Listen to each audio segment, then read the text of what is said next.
On this edition of FedGov Today with Francis Rose, some changes coming in a new national cyber strategy. Some of the comments that were made about the forthcoming strategy indicate that there's going to be a probably greater reliance on parts of the private sector. Former Pentagon CISO Jack Wilmer on FedGov Today in just a moment.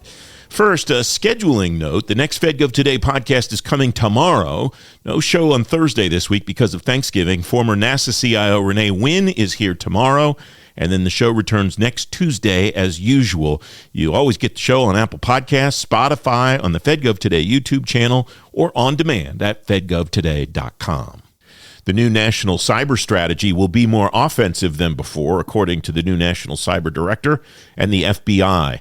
The new strategy will have 6 key pillars. Jack Wilmer is CEO of 6Gen. He's former Chief Information Security Officer at the Pentagon. Jack, welcome. It's great to talk to you again. I read from the Wall Street Journal, Sean Cairncross, the administration's national cyber director, says the strategy will center on, quote, sending a signal that this behavior is not consequence-free, referring to hacking done by nation-state adversaries of the United States. What's your sense from your time in the Pentagon and your other experience? What consequences would make a difference to those nation-state actors? Welcome, Jack.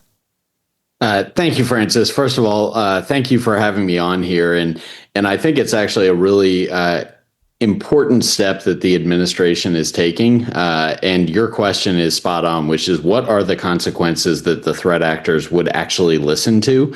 I think in getting into that specifically, it probably depends on what their motivations are. And I think that what you've seen over the past year even play out when you look at the typhoon set of actors that are linked to China involving pre-positioning in critical infrastructure, to North Korean thefts of massive amounts of cryptocurrency, the consequences really depend on what their objectives are. And so, as an example, one of the biggest challenges that we're confronted with is that it costs significantly more to defend than it does to attack. And so I think one of the obvious consequences that could be delivered is actually increasing the cost on the attackers, and so disrupting their efforts either before or after they conduct their cyber operations. Where does that come from? Who are the effective actors in the USG to impose those consequences on the adversaries? I think that a lot of the components of the U.S. government have the ability to create cyber effects. But I think that in this case, if what you want is for the effects to be known, which is, I think, an important part of this from a deterrence perspective, then I think cybercom is probably the most logical component of the USG to initiate those kinds of consequences. The title of this article was a little bit, I think, off of what the substance of the article was. The title of this article, the headline is White House Goes on Cyber Offensive. That to me sounds different than what it sounds like Mr. Cairncross and the Assistant Director of the FBI Cyber Division, Brett Leatherman, said at the Aspen Cyber Summit about imposing consequences on adversaries. Offensive to me sounds like we're going to go after assets of some sort against the adversary. Is that's a layman's definition? Is that a cyber practitioner's definition too? Yeah, I think that would certainly be the association that I would have in my head, certainly from that article. And I think when you look at it, to your point about consequences, I mean, I think starting out, having a whole of government response and stance on what it is that we will do or things that are on the table. One of those options to increase cost would be through a cyber offensive mechanism, as an example. So if you think of the example of ransomware conducted against a U.S. company, you might have a affiliated part of industry that's affiliated with, a foreign government that goes after and conducts a ransomware attack on a U.S. company.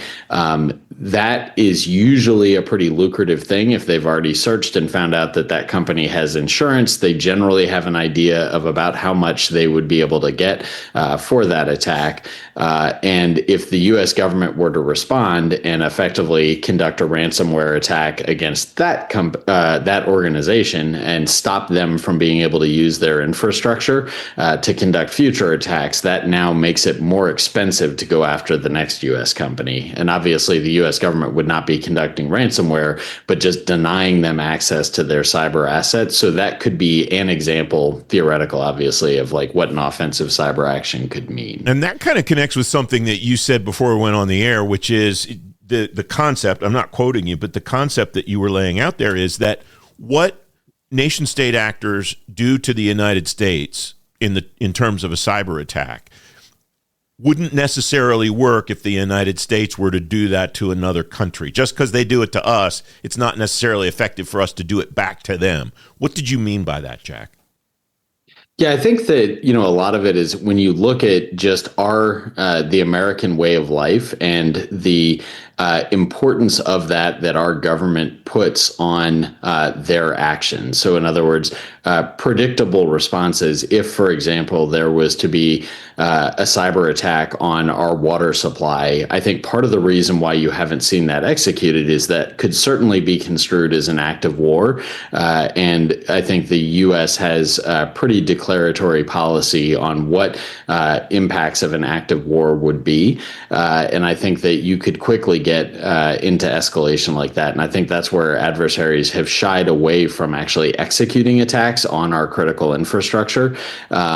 But I think that the sort of American government concern for American citizens is not universally applied outside. And so, for example, that same attack on a critical infrastructure sector of another country, you may get a very different response from the government. They may not care as much about what their people's plight would be.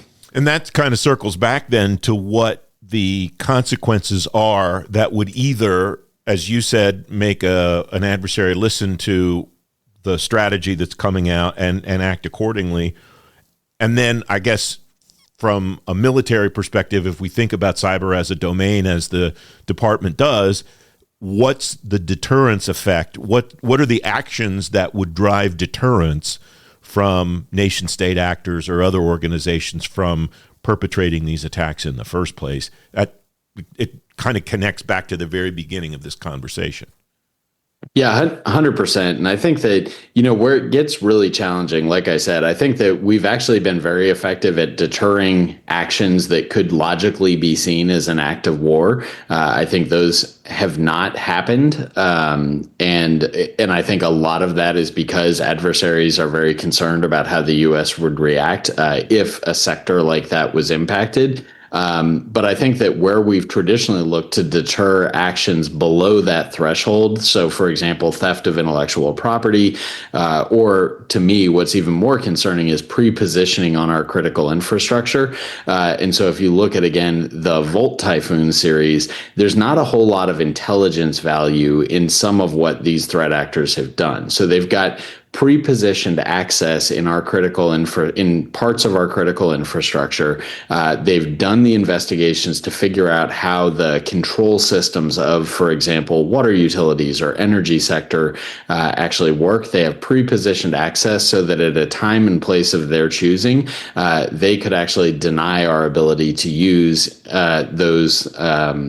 those assets to be able to create energy or clean water. And so specifically, it's kind of like the example of if you have explosives that are pre-positioned at those facilities in a remote detonator, and we've now found that out and linked it to a foreign actor, what should the right response be?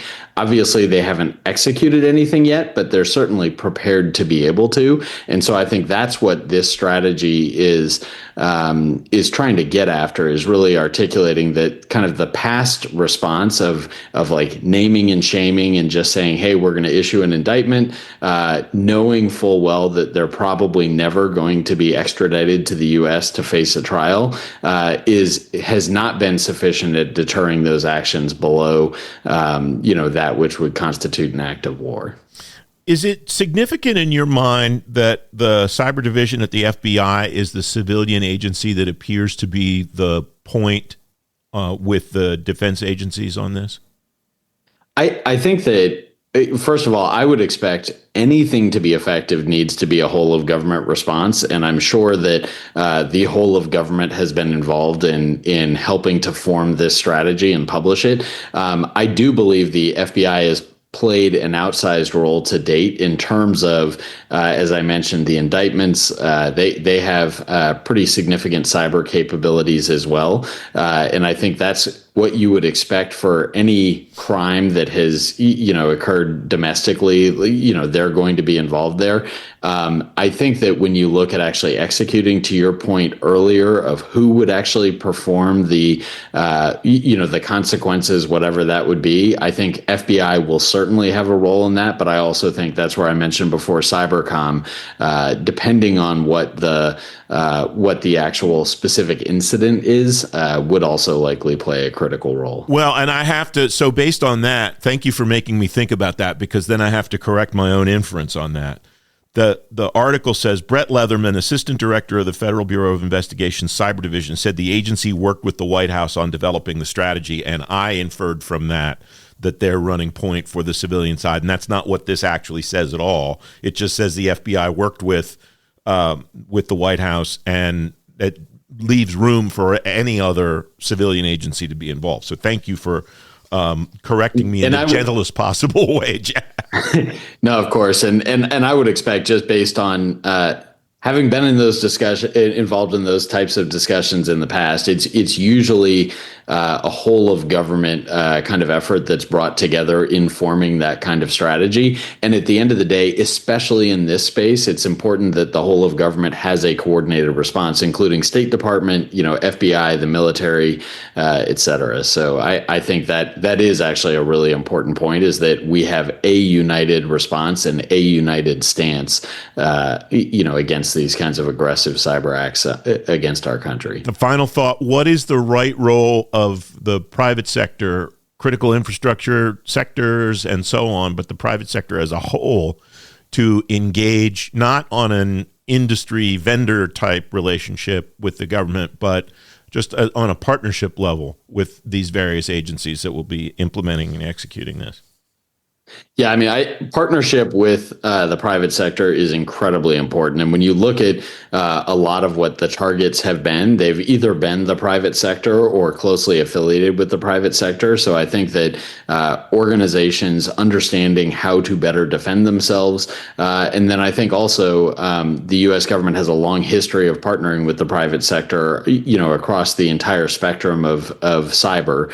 And I expect that that's probably, if anything, going to increase. And certainly some of the comments that were made about the forthcoming strategy indicate that there's going to be a probably greater reliance on parts of the private sector. There's some interesting legislation in place, or I guess proposed legislation that's out there, involving this area. And I think there's definitely going to be an increased involvement in the private sector, but exactly what that's going to look like, I think, is still a little bit to be determined. Jack, it's always great to talk to you. I appreciate your time today. Thank you very much, Francis. Great to be with you. You can read more about the forthcoming cyber strategy on today's show page at fedgovtoday.com. You'll learn how technology is changing the way the U.S. military and its allies and partners defend the Indo-Pacific region on the new Innovation in Government TV show. Innovation in Government from TechNet Indo-Pacific is available on demand now, with leaders from the military and industry detailing advances in sensing, edge computing, AI, and operating in disconnected environments. You can watch the show on the FedGov Today YouTube channel anytime, and it's available on our website, fedgovtoday.com. The FedGov Today podcast is back tomorrow. You follow the show on Apple Podcasts, Spotify, on the FedGov Today YouTube channel, or on demand at fedgovtoday.com. I'm Francis Rose. I'll talk to you tomorrow. Thanks for listening.